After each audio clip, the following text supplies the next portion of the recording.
Welcome back to LBG Reviews.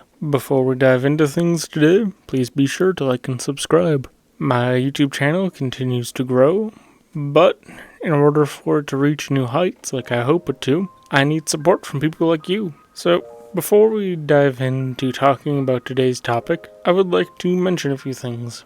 Number one, as I've mentioned in posts across the internet for the past few weeks, I was preparing for a vacation that encompassed about the month of August, and unfortunately that vacation took a sour turn right before the vacation was about to start because my grandmother passed away. So, with the death of a family member switching things up on us, it can't all be tombstones and rainy days. I had to have some way to escape the chaos. And for the past few weeks, that is the game that will be today's topic: Disney's Dreamlight Valley.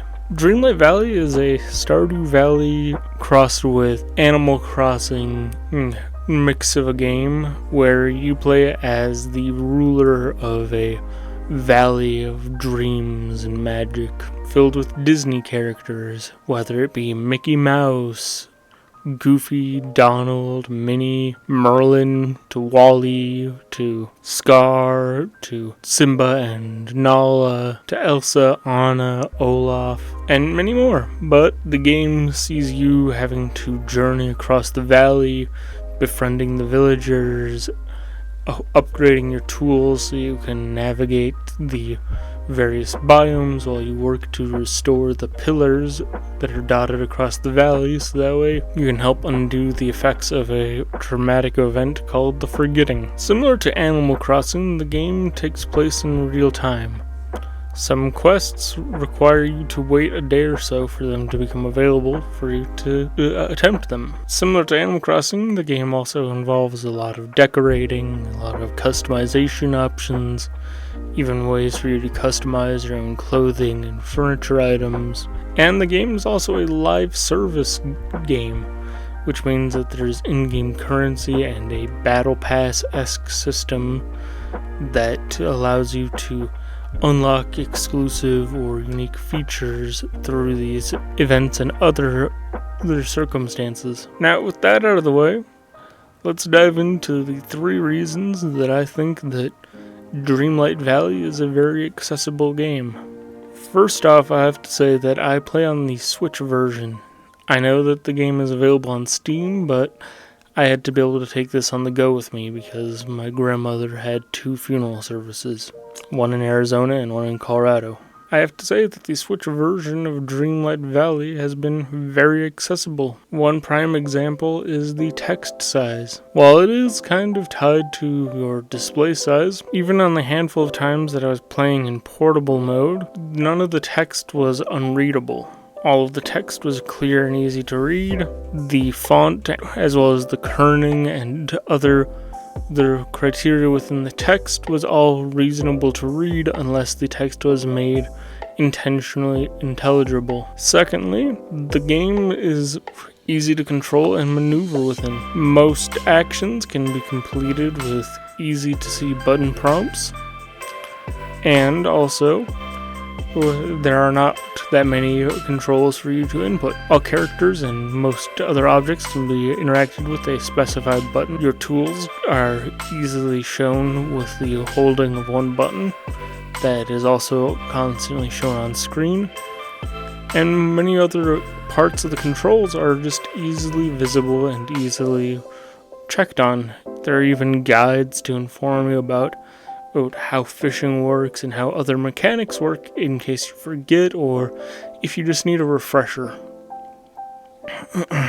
Everything within the game is fairly well telegraphed in that regard.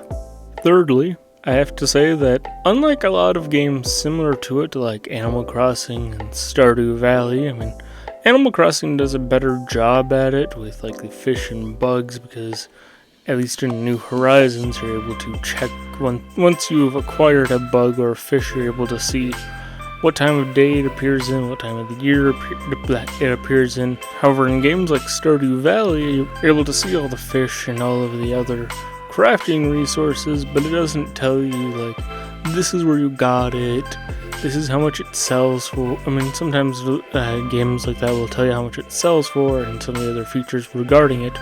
But Dreamlight Valley, even if you don't have access to or have not yet found an item, it'll still tell you, hey, you can find it here. It'll restore this much energy. It'll be worth this much if you try to sell it on its own. And I find that extremely helpful. Now, there are a few caveats to this with, like if you were trying to figure out how to unlock a new character, for an example, if you hover over them, all it will say is, be a friend. So, like, it does not specify, oh, for Prince Eric, spoilers for anyone that has not done it yet, but for Prince Eric, you need to get level 10 friendship with Ursula and complete her quest for him to come to the village. Or like for Nala and Simba, it doesn't say you gotta go to the Lion King realm and complete their quests to bring them to the village. It just says be a friend. But beyond that, it allows you to see all of the other information about them, their friendship level, favorite gifts for the day, and all of this other information. So I do appreciate that aspect of things. So those are my 3 main points out of the way. What are my other thoughts on the game? The game was a really good distraction for the chaos in my life for the past few weeks. I will say that I am not the biggest fan of live time-based games though. So like in Animal Crossing, when you have to wait a day for something to be built, I will straight up tell you that I time travel to get the bridge built faster or to get this thing done sooner. And despite all the warnings online that time traveling will break your game, that you won't be able to do certain things until you reach that time that you time travel to, I did time travel a little bit for Dreamlight Valley when I was playing in Arizona. But I didn't time travel to a time that was too ridiculously far off for me to have to wait super long for me to get things back to the way they should be. No, I only waited about 24 hours, which is not bad in my opinion, but I really don't like live timing based games. I enjoy more gamey versions of like life simulators. Like, as an example, I would be okay if like a day was maybe 2 hours.